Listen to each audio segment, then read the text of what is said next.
Welcome to Born to Praise TV channel. We are created to praise and worship God. Na ako'y tulo ka mga example mga igsoon. Kini sila bisan tuod aduna sila mga nasinatian sa kinabuhi, dili malipayon ang ilahang missionary journey. Dili malipayon ang ilang pagpamuhat tungod kay bawat pagpamuhat nila sa buluhaton sa Ginoo na ay mga kaakibat ng mga problema at mga pagsulay. Usa na niini si Daniel, ikaduha si Jonah, o ikatulo si Apostle Paul. Mao na sila akong gipili, not because they are my favorite, but because mao na gini ang gireveal sa Ginoo kay bali na gyud daghana. Sa usa pa lang daan ka karakter sa Bible, si Daniel dili nato siya mautingkay sa usa ka oras. Kinahanglan tag Bible school ani mga igsoon para nga atog yung ma-deepen nato ang atong understanding kung unsang ilang makinabuhi. Why is it this stand? No? Why is it nga nitindog sila mga igsoon taliwala sa ilang mga adversity? Now let us begin with Jonah. Let us begin with Daniel mga igsoon. Si Daniel, suod silang higala mga igsoon ni Darius. No? Darius, usa siya ka emperor mga igsoon. Diin, kini si Daniel, close friend ni sila, no? Kay binilanggo man po ni si Daniel mga igsoon. He was captives, no? Makita nato na ang iyang story, makita sa Daniel chapter 6. Kung imo nang basahon mga igsoon the whole chapter, makita nimo ang story ni Daniel. Ang story ni Daniel mga igsoon, so profound, nindot kayo nga story, kay siya man ang ipili sa Dios mga igsoon. Then here comes, doon na siya yung mga higala nga ni-betray sa iyaha. Ano man, because Daniel is so prayerful. Maginalam poon si Daniel mga igsoon. Then si Dario, usa ka emperor mga igsoon sa Jerusalem. Wherein, usa niya nakaadlaw na batasan yun ni Daniel, he prayed 3 times a day. Dili paras nato nga mag-ampo ta, buntag, sa bukaon ta, mag-ampo. Paniuto usahay, dili gani ka-ampo. Kay gutom na kaayo, labi na malisod ang malimot at ampo. Na? Usahay po, kung doon na tayo mga gibati sa lawas, malimot at pasalamat sa Ginoo. And that is reality. Pero si David, mga igsoon sa iyang sitwasyon, na he prayed 3 times a day. Na one time, mga igsoon, na ay mga bashers sa iyang kinabuhi, nakita nila si David. Unya si Daniel. Then, kining mga bashers, niadto sa hari na si Darius. Diingon ni mga bashers, diingon siya na, what if kamahalan, maghimo kag usa ka layi or sa Hilonggo na layi or usa ka balaod nga walay lain nga ampuan dili sa tibuok nasod sa Jerusalem, nga kung moampo gani sa ilang Dios kanang silutan og itambog ngadto sa Lions Den. Sa Lions Den sa Bisaya, langob nga dunay mga leon ditong dapita.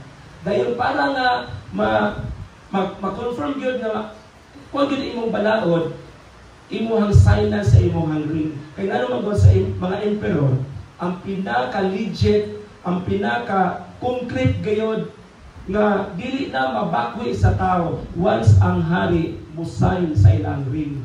Dili, that is null and void. Tinuod na siya forever, dili na mabakwi, dili bisan kinsa. Then here comes, tungod kay na una-una ni Darius nga, mas nindot mampod ang imong idea.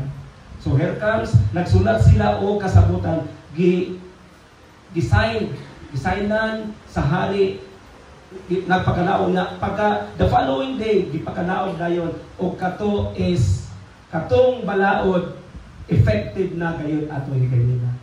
Then sa pagkanungog ni Daniel ani, nga walay laing simbahon ang mga tao, gawas lang Diyon. Dili laing puling musimba ang tao sa Dios, kundi si Darius lamang.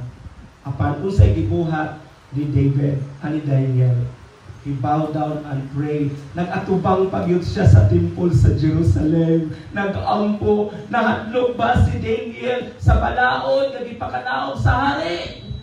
Wala, but he thank the Lord. Bisan pa sa balawon, wa siya mahadlok. Tungkol kay kabalo siya nga ang Dios iyang gialagaran, mas dako pa sa balawon nga gisaynan sa hari. Hallelujah. Because naa siya yung mindset sa Ginoo. Dili siya mahadlok, mga igsoon. Hallelujah. Walay kahadlok si Daniel. Ingon po na mga igsoon, ang mga anak sa Dios, walay kahadlok. Walay kahadlok mo sa ibang mga igsoon, sa mga dagtong balod, mga igsoon, na ay gikuyawan karon sa tibuok kalibutan, na mudag sa dili sa Negros Oriental, sa Region 7, mga igsoon. Kining bagyo nga si Piping, tinuod ba? Ningon siya, ha si? Pipito. Piping naman, light. Si Pipito. Ningon sila nga mudag sa kuno karong gabi. Nga nakuyawan ko gahapon sa una-una ng review kung maong naman naguli si Pipito. Paling kusog agad gahapon. Paano na rin ang among Thanksgiving? Hello? Pero nakakita si Lord, excited tanan mo dahil sa Ginoo. Kaswa dito ang akong timpo. Hallelujah! Palinggulan ako gahapon, Lord. Sa lumani, punggi tawo, Lord. Kabalo ko nga mupugong ka. Hallelujah! Kaya excited na ang tanan. Excited na ang tanan. Umamuhat ka sila mga kasing-kasing. That's why nakita taron. Palagpak sa Ginoo, mga igsoon. Usa lamang si Daniel na nagbuhat sa kaisog nagikan sa Dios. O humani iniwa pa ko na human na pasumpay. Hallelujah. Humani na sa diyan nag-ampo sa 3 times a day. Dito na nasuko pag-ayo ang mga buzzers ni Daniel. O unya ni adto sila sa hari. Unya sige niingon ang hari, pero ang hari nagbuol kay close friend kaya sila apan tungod kay wala nay mahimo ang hari sa pagbakwi sa balagay iyang nasaynan. So let it be. So tawgon gitawag si Daniel o unya mao ila nabatasan na si Daniel ihulog dito sa langog na dunay mga leon. Before anak mga igsoon nakita ni Daniel nga daghan kayong mga bukog itong dapita. Balinggoon ang Daniel. Ako na ba sunod na makita akong bukog ini dapita? Baling hadlok ang Daniel. But because ang kahadlok na argapoy tumang mga igsoon nga luwasod gapon sa Ginoo siyang panghuna-huna. Hallelujah. Apan sa pagkabuntag, to make the story short, kay excited na mo sa ikaduhang example. To make the story short, ang hari ni adto dito sa langod na dunay dito'y layon. Kabalo mo mga igsoon. Ningon ni hari, Daniel, ako mga pag-ampo, hinaot ng imong Dios nga gamhanan, nga imong nailhan, manalipod kanimo. Apan before ana nag-ampo, abi nimo, kana magong mga anak sa Dios mga igsoon. Pag kuan na gali na siya sa mga ikuan sa mga problema ka. Sabi ana mga pagsunay ni Daniel, no katong leon, di ba? Ang leon di ba nag-expect bawat ihulog atong dapita kanon dayon, pero kabalo ka wala kan si Daniel sa leon. Apan ang hinungdan si Daniel ang leon mga igsoon, hallelujah, giluod kang Daniel. Kung anak kas Ginoo, luod ang leon nimo. Hallelujah. Pero di ka anak sa Ginoo, bisan gani og layo pa kayo ka, lanton kas leon. May gani kay wa ka lantaron. Amen. Nanaing tapat salamat kaayo na ako'y Ginoo. Lord, all na ipanulay dahil nako. Hallelujah. Amen. Thank you, Lord. Hallelujah.